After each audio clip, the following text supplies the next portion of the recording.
I think the same rules applied 50 years ago, applied 5 years ago, apply 20 years from now. First of all, you have to know what you own, whether it's a fund or a stock, and you have to have a reason for it. And you ought to be able to explain to an 11-year-old in 2 minutes or less why you own this. And this sucker's going up is not a good reason. I've tried that one. It doesn't work. Basically, you look now, you have 3 choices. I think if you're an investor, you can put your money in a money market fund and get 1.7, 1.5, 1.6, and it's taxed at 40% rate. Or you can buy a 10-year treasury and get 4.7, that's taxed at 40% rate. Or you can have some equities. And I think stocks over the next 10 years will do a lot better than 4.7 or 1.7. So I would have some of my money. Now, it's up to the person to decide how much they want to have in the stock market. For some people, 10% is aggressive. For some people, 50% is the right amount. It's a personal decision. And you can't go by these rules that if you're 25, you should be 100%. If you're 45, you should be 50%. If you're 60, you should be 0. And just burping a lot. I don't know what the rules are on people at 60, but I hate those rules. I think they're pathetic. Why are you confident that stocks will be a lot higher in 10 years? Well, they're not lottery tickets. I mean, when you own a stock, it's a share of a company. And I think companies are going to make a lot more money in 10 years, a lot more money in 20 years. And that's why they go up. It's the only reason. Some companies don't do well. Xerox make a lot less money than they did 30 years ago. It's a lot less. But more companies are earning a lot more money than they were. And that's why stocks go up. Corporate profits have gone up 40-fold since World War II. Stock market's up 40-fold.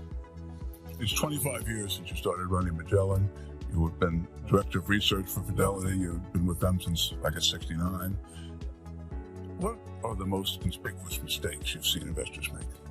I think not looking at the balance sheet, and that's a mistake I've made. If you look at a person's balance sheet, you look to see what the assets they own, their houses, if they own a house, if they own a car, what debt they have, and take that away. That's what your net worth is. You should do that with a company. I've seen investors look at companies. Let's say looking at 2 companies, they're very depressed. They're each at $4 a share. But one company's, they're each losing a couple $1 million a quarter. One company has $100 million in cash and no debt. One company has no cash and $100 million in debt. They're about to blow taps in the second company. So you could do this. If you got through 8th grade math, you get anywhere near 8 and 8 equals 16. You can do this. Look at a company's financial position. It's impossible to go bankrupt if you don't have any debt. I mean, you get the Irving G. Thalberg Lifetime Achievement Award. I think they're bad management. I mean, how did you do that? When you were actively managing money, you presumably were under the same pressures as other fund managers to show performance results. Did that incline you to sell too quickly sometimes? I think my greatest mistakes were, it's funny in a stock, all you can lose is 100%. I've done that. And your great mistakes is selling a good company, and it doubles, and it triples, and quadruples, because you make a lot of mistakes. And so those ones that go up tenfold, I call them the 10 baggers. So some of my mistakes are saying, oh my God, this stock is too high, and I was wrong. And you had to figure out, what inning am I in this baseball game? I sold Toys R Us way too early. It went up 20-fold after I sold. I did the same thing at Home Depot. Those are probably my 2 greatest mistakes I ever made. When should you sell? Well, you ought to find out why you bought a stock. If you're saying it's a cyclical company and they're doing poorly, and they're doing awful, you wait till things are getting better, they're doing terrific, and then you sell it. But with a growth company, you have to say, Walmart's case, 10 years after they went public, you could have bought the stock and made 500 times your money. You say, still only in 15% of the United States. And they could say, why can't they go to 17? Why can't they go to 19? Why can't they go to 23? So for the next 4 decades, going around the country. So you have to say to yourself, in this stock, I have a 10-year story, a 20-year story. I'll be able to write that down and follow that. That's what I do with the company. And that's your decision. That's how you sell it. You still buy a company, and you buy a company to grow. And if it's a textile company or it's an electronics company or software company, you better understand what they do. And if they do well, the stock will do well, no matter what happens to the market. If the Dow Jones today was 1,000 or 500, you would have made a lot of money in McDonald's. You would have made a lot of money in Johnson & Johnson. You would have made a lot of money in Gillette. These companies' earnings have gone up a lot the last 30 years. And if the market was 50,000, you would have lost money in Burlington Industries. I recommended that in 1969. I think it's gone from 34 to 2 with no stock splits because their earnings have been terrible. Well, your modesty actually makes an important point, which is people with the best batting averages in the world don't bat 1,000. I sometimes get angry mail, particularly during bear markets, saying so-and-so recommended such and such and it went down. Well, how often did you come up with a clinker? Well, this is a funny business. You don't have to be right even 5 times out of 10. If the times you're right, you make a double and triple. It offsets all those times you lose 20 or 30%. So when you buy a stock, you got to say to yourself, how much can I lose and how much can I make? And you ought to be able to make a lot. Because stocks are risky. I mean, look at how much we lost in AT&T. Look how much we lost in Xerox. These were quality companies. You could lose a lot in a stock. So you got to say to yourself, how much can I make? So I want to buy a stock. If I'm right, I'm going to make a double or triple. Does your own confidence ever get shaken? Every day I think the market's going to go up. I keep calling a lot of my companies. So I keep calling the company. You once said to me that you spent all your time looking at companies analyzing them as businesses, and you didn't spend a lot of time worrying about the economy. Do you have a view on the economy now? Well, I look at the economy. I look historically at the economy. I don't look at the future. I mean, that's weather forecasting. I look at the economy backwards to see what's happening. And the economy looks very good to me right now. The housing market looks terrific. And the auto market looks good. The consumer looks good. There's a lot of good elements to it. And we've had 9 recessions since World War II. And they've averaged usually about a 2% decline in the workforce. You know, it's terrible. There's about 1.5 million people have lost their jobs in this decline. But that would only be about a 1% decline in the workforce. So far, it's been a mild recession. It has been mild in technology. It has been mild in telecom. It has been mild for companies making fiber optics.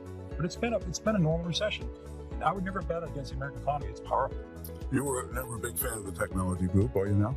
I've actually started looking. I'm a little early on these things. I started looking in January and February, and I've been researching the companies, and they're very complex because they're if there's 1,000 technology companies, they're all a little bit different. They're not like a bunch of banks. They're very similar. So you have to be careful. I'm looking at companies that are selling close to cash. They're an industry leader, and they're down 95%. That's a very interesting correlation. I mean, the Japanese market and economy has been incredibly weak. They had a 12-year recession. But there, you had a real problem with the banking system. You basically had, let's say, average building, a commercial building went from 50 million to 500 million. A bank then made a 110% loan against it, a $550 million loan. Then the building went back to 50, and they're stuck with a $450 million loan. And the government never cut taxes. They actually raised taxes. I mean, they did everything wrong, and the companies didn't cut costs. So they just sort of sat there, hoped things would get better. Our companies act fast. They start cutting costs real quickly. And our government is, fortunately, this is rare in our history. We went into this recession running a surplus, first time ever. This isn't supposed to be in our country. We should run surpluses in the good times, and then in the bad times, we run deficits. Well, guess what? It's working. They didn't have that in Japan.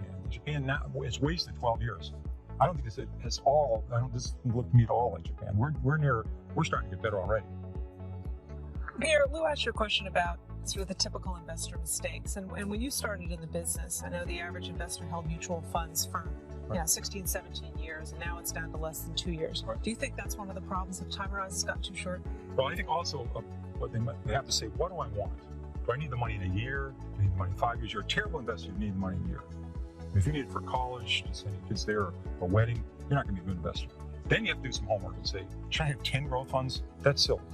You say, what do I want? I want 2 or 3 growth funds. What's my mix that I like? And you want to say is aggressive. Some people aggressive is 50%. So I would say and some people might want to have foreign funds. It's like a menu in a restaurant. They should look it over and decide what they like, and then stay with it. And if one group does well for 2 or 3 years, the next bunch of money they add to, maybe they should have the group that's underperforming. Over time, different categories work out to be about the same. So you get whipsawed. If you're all in one area, does poorly for 3 years, you say, get me out of that, and you go into some other area, and that does badly for 3 years. You could be in it forever and never make money.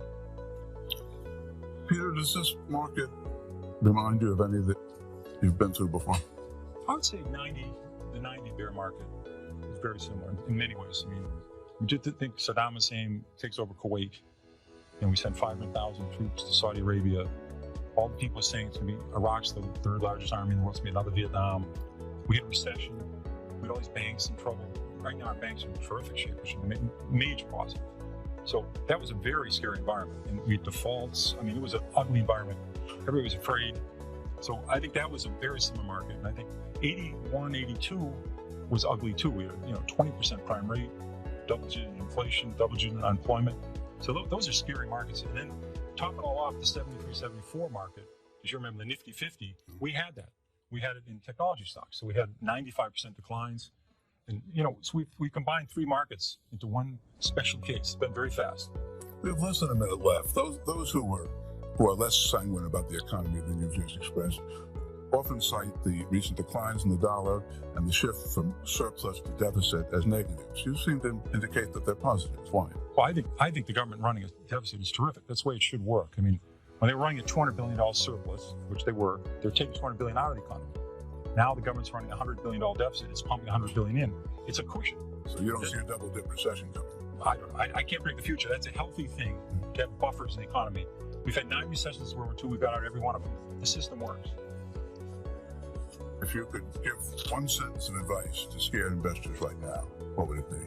I think you ought to see some kids. Hire an 8-year-old, hire a 6-year-old. Just watch them. They don't know who Alan Greenspan is. They know about the shape of the yield curve. They're optimistic about the future. We'll be fine for the next 30, 40 years. Let's hope you're right, Peter. Courage and persistence have worked in the past.